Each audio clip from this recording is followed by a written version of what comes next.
Bab 1603. Jangan melakukan hal bodoh. Segera, Mileye mendapatkan cincin dewa itu. Mereka bertiga berjalan menuju berkas cahaya ketiga. Di dalam berkas cahaya ketiga, ada penggaris hitam di dalamnya. Di permukaan penggaris hitam, ada dua huruf kecil, perkataan asli. Perkataan asli. Setelah Mileye menaksirnya, dia memandang Ono-san. Ono-san tersenyum dan berkata, perkataan asli berkata bahwa penggaris panjangnya 3 kaki. Tetua Gu yang membuatnya dari besi hitam, yang berisi 7 kebenaran dan 1 aturan hukum.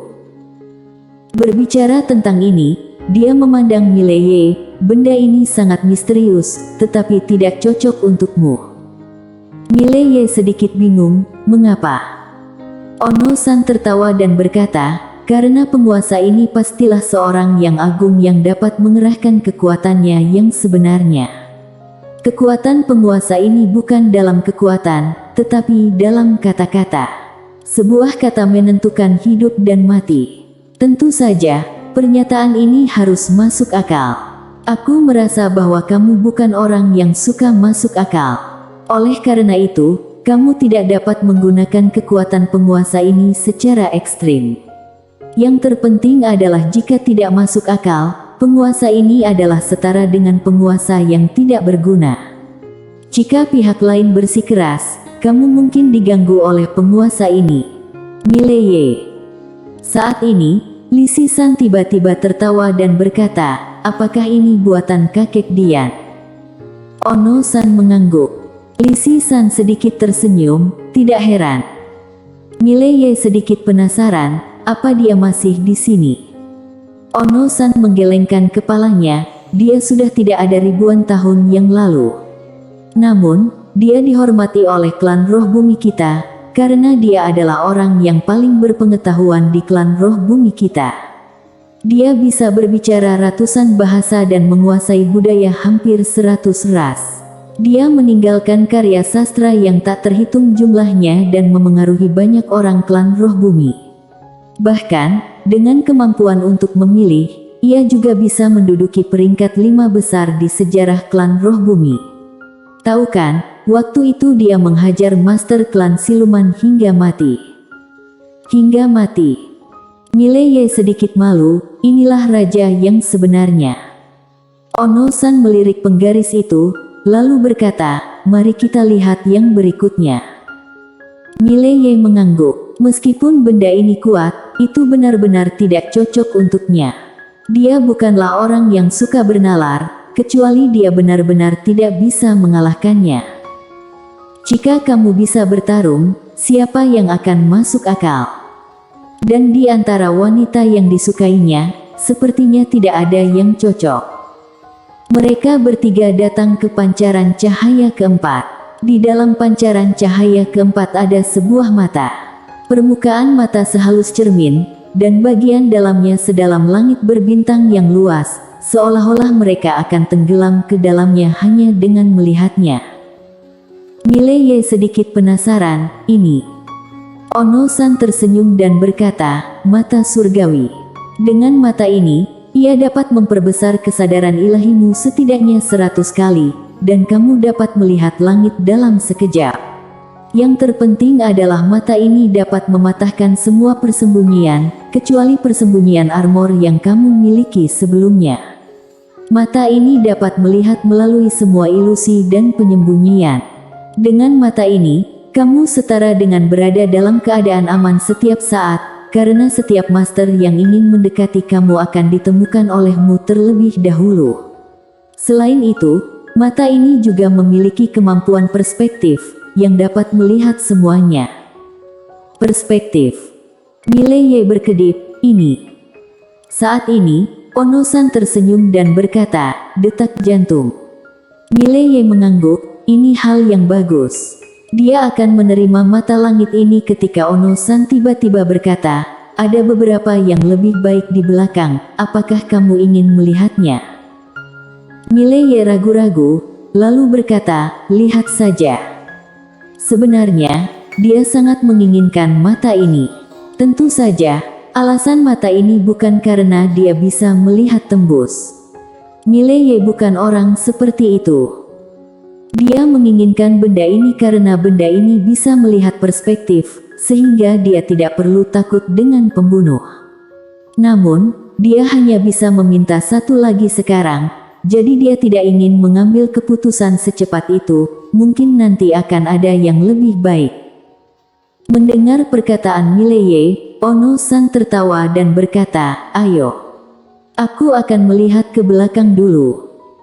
Setelah berbicara, dia membawa Mileye dan Lisi-san ke berkas cahaya kelima, dan di dalam berkas cahaya itu ada belati. Ono-san tidak menjelaskan, tetapi menatap Mileye. "Belati ini juga bagus, apakah kamu tertarik?" Mileye melirik belati dan menggelengkan kepalanya. Dia tidak menggunakan belati, dan tidak ada wanita yang disukainya yang menggunakan belati. Seolah memikirkan sesuatu, Mileye tiba-tiba bertanya, "Paman, apakah kamu memiliki harta seperti baju besi?" Dia tiba-tiba menemukan bahwa dia tampaknya kehilangan artefak pertahanan. Tubuh fisiknya sangat kuat sekarang, dia masih menginginkan artefak pertahanan. Baju zirah. Ono-san hendak berbicara, ketika Lisi-san tiba-tiba berkata, "Armor Dewa Perang. Armor Dewa Perang sangat bagus. Armor Dewa Perang." Mendengar ini, ekspresi Ono-san tiba-tiba berubah secara halus, dan dia tidak berbicara lagi. Lisi-san berkedip, "Mengapa kita tidak pergi ke lantai berikutnya?" Mileye memandang Ono-san, dan Ono-san sedikit malu. Mileye tersenyum dan berkata, "Aku tidak membutuhkan baju besi perang dewa, hanya harta pertahanan apapun yang bisa digunakan." Sama seperti perisai baju besi penyihir semacam itu. Lisi-san tiba-tiba berkata, "Ayah, kakak Ye tidak menginginkannya lagi, pergi dan lihatlah. Kamu tidak akan terlalu pelit, bukan?" Mileye melirik Lisi-san, "Tak perlu dikatakan. Tujuan utama kedatangan gadis kecil ini pastilah baju besi Dewa Perang." Karena di sepanjang jalan dia menemukan bahwa gadis kecil itu sama sekali tidak tertarik dengan harta karun di sekitarnya, kecuali persembunyian armor. Ono-san memelototi Lisi-san, "Kamu ingin melihat baju besi perang dewa, kan?" Lisi-san terkikik, "Ayah, ayo pergi dan lihat." Ono-san memandang Mileye, lalu dia menghela nafas dengan suara rendah, "Anak kecil, tidak apa-apa untuk melihatnya, tetapi paman benar-benar tidak dapat memberikannya kepadamu, dan paman tidak memiliki hak. Jika aku memiliki hak ini, dan aku akan memberikannya langsung kepadamu." Mileye tersenyum dan berkata, "Aku mengerti. Paman, aku ingin melihatnya juga. Tentu saja, aku tidak akan serakah." Ono-san sedikit mengangguk, "Kalau begitu ayo pergi dan lihat." Saat dia berbicara, dia berjalan ke dinding batu tertentu, kemudian melafalkan mantra dengan diam-diam. Perlahan-lahan, dinding batu itu mulai bergetar. Mileye melirik ke arah Lisi-san yang penuh harap, "Kamu benar-benar ingin bertemu baju perang itu?" Lisi-san mengangguk dengan keras, "Itu adalah baju perang yang dibuat oleh klan roh bumi aku dengan segala upaya mereka. Kompleksitasnya tidak terbayangkan. Jika aku dapat menggunakannya untuk penelitian, tes-tes." Ono-san tiba-tiba berkata, "Kamu sedang bermimpi." Lisi-san cemberut, "Benda-benda ilahi ini harus dipelajari oleh suku. Hanya dengan cara ini kita dapat membantu suku memperbaiki proses penempaan dengan lebih baik." Saat dia mengatakan itu, dia melirik Mileye, "Bukankah begitu, kakak Ye?" Mileye terdiam, gadis ini memiliki banyak trik. Ono-san memelototi Lisi-san, sementara Lisi-san cekikikan, "Oke, ayah, buka pintunya." Ono-san sedikit tidak berdaya. Dia dengan cepat melafalkan mantra itu tanpa suara. Segera, dinding batu di depan mereka bertiga tiba-tiba retak. Begitu tembok batu dibuka, muncullah seorang lelaki tua di depan mereka bertiga.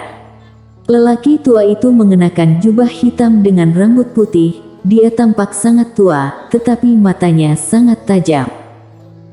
Melihat lelaki tua itu, Ono-san membungkuk sedikit. "Halo, Tetua Ming."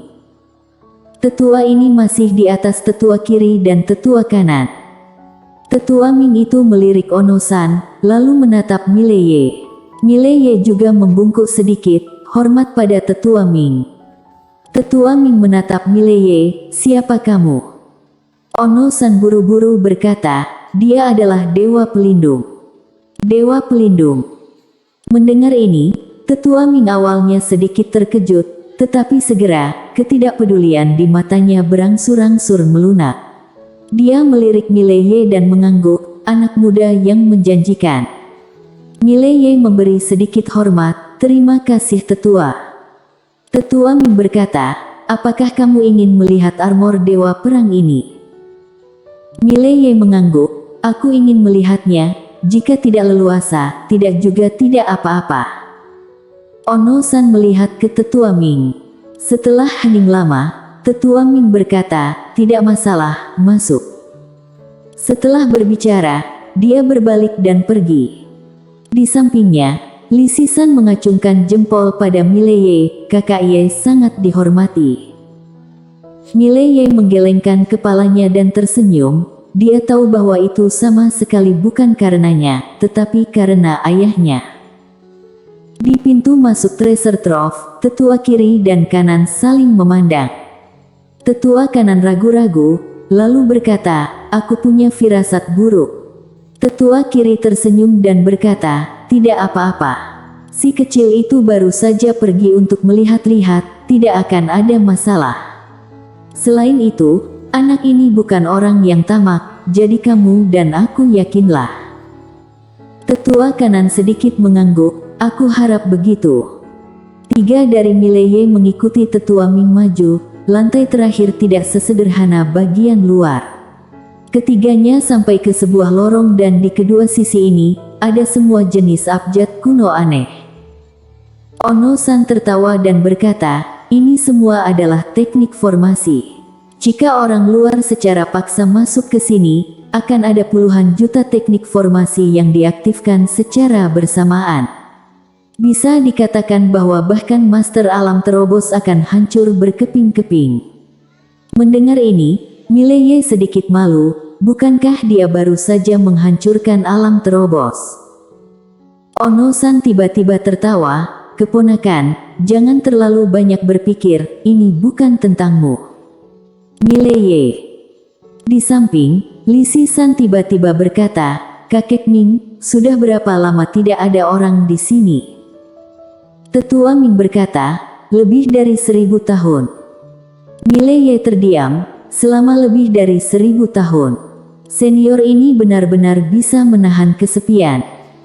Li Sisan berkedip, "Kakek Ming, apakah kamu tidak bosan sendirian di sini? Atau, aku akan menjaganya untukmu?" Mileye. Ono-san memelototi Li Sisan, "Apa yang kamu pikirkan?" Li Sisan tersenyum, "Aku akan membantu menjaga, kakek bisa keluar dan bermain." Ono-san menggelengkan kepalanya, "Kamu ini." Selain itu, Tetua Ming melirik Li Sisan dengan senyum di matanya. Segera, mereka bertiga masuk ke ruang rahasia. Begitu memasuki ruang rahasia, sebelum semua orang bisa bereaksi, pilar cahaya 7 warna meledak di depan mereka, dan selanjutnya, seberkas cahaya merah langsung memasuki ruangan, menyentuh alis Mileye. Duar. Mileye membeku di tempat. Semua orang tercengang. Pada saat ini, tetua kiri dan kanan juga memasuki ruang rahasia. Ketika mereka melihat seberkas cahaya yang pecah di seluruh tanah, mereka juga tercengang. Segera, semua orang melihat Mileye, dan Mileye juga tercengang saat ini. Apa yang masuk? Segera, dia menemukan apa itu. Itu pasti baju sirah Dewa Perang. Baju besi Dewa Perang benar-benar berlari langsung ke tubuhnya. Tetua Ming dan yang lainnya semua melihat ke arah Mileye. Ekspresi mereka tidak lagi selembut sebelumnya, sedikit dingin. Mileye melirik semua orang, aku tidak tahu apa yang terjadi. Tetua Ming berkata dengan suara berat, bisakah kamu membiarkannya keluar? Mileye berkata, aku akan mencobanya. Dia mencoba menghubungi baju besi Dewa Perang, tetapi dia tidak bisa menghubungi sama sekali karena pihak lain mengabaikannya. Mileye menggelengkan kepalanya, dan ekspresi semua orang menjadi lebih dingin. Mileye hendak berbicara, ketika sebuah suara terdengar di kepalanya, aku ingin bebas, jika kamu membawaku pergi, aku akan mengenalimu sebagai tuan. Mileye. Lapangan tiba-tiba menjadi sunyi, dan suasananya sedikit tegang. Tetua Ming dan yang lainnya melihat Mileye. Mileye tiba-tiba berkata dengan marah, cepat keluar. Tidak ada respon. Mileye tiba-tiba mengeluarkan pedang dan menekannya ke perutnya, dengan marah berkata, cepat keluar. Setiap orang. Masih tidak ada tanggapan. Mileye tiba-tiba berkata dalam kesedihan dan kemarahan, klan roh bumi memperlakukan aku seperti ini, bagaimana aku bisa menginginkan benda ilahi ini? Kamu memaksa untuk masuk ke dalam tubuhku dan kamu benar-benar menjebakku. Aku malu pada klan roh bumi. Aku akan mati bersamamu hari ini. Saat dia mengatakan itu, dia hendak menikam tubuhnya, tetapi Ono-san dengan cepat menghentikan Mileye. Dia menoleh untuk melihat Tetua Ming dan yang lainnya, dan berkata dengan marah, apakah kalian benar-benar ingin membunuhnya? Tetua Ming dan yang lainnya sedikit bingung, mereka tidak melakukan apa-apa. Pada saat ini, Mileye tiba-tiba berkata, Paman, jangan hentikan aku, biarkan aku menusuk diriku sampai mati. Setelah selesai berbicara, dia akan menikamnya lagi, tetapi Ono-san dengan cepat menghentikannya, memegang tangan Mileye dengan kuat, dan berkata dengan suara gemetar, keponakan. Jangan melakukan hal bodoh. Ayahmu menyelamatkan klan roh bumi. Jika kamu mati di sini hari ini, sama saja dengan menimbulkan ketidakadilan pada klan roh bumi. Mileye berkata dalam kesedihan dan kemarahan, klan roh bumi memperlakukan aku dengan sangat baik, bagaimana aku bisa menginginkan benda ilahi kalian? Jika itu tidak keluar hari ini, aku akan binasa bersamanya. Saat dia mengatakan itu, dia tiba-tiba menusuk. Meskipun dia dihentikan, pedang itu masih menusuk beberapa inci. Melihat pemandangan ini, wajah Tetua Ming dan lainnya seketika berubah. Tetua Ming dengan gemetar berkata, anak kecil, jangan main-main, itu hanya benda asing, itu tidak akan keluar sebentar, kita bisa mengambilnya perlahan, jangan melukai diri sendiri. Tetua kiri juga buru-buru berkata, benar, itu hanya benda asing, kamu jangan melakukan hal bodoh. Tetua kanan ragu sejenak, dan berkata, jangan lakukan hal bodoh. Namun, Mileye tidak peduli dengan bujukan semua orang dan ingin menusuk dirinya sendiri, apalagi pedang itu menusuk semakin dalam, dan sudut mulutnya juga penuh darah. Jika bukan karena Ono-san memegang erat tangan Yesuan, Mileye mungkin sudah mati. Melihat kejadian ini, Tetua Ming dan yang lainnya benar-benar panik. Jika orang lain mengetahui mereka memaksa putra Dewa Pelindung mati di sini, itu akan benar-benar terlalu tidak manusiawi. Para tetua ini akan dicaci maki oleh seluruh orang klan roh bumi. Dewa Pelindung.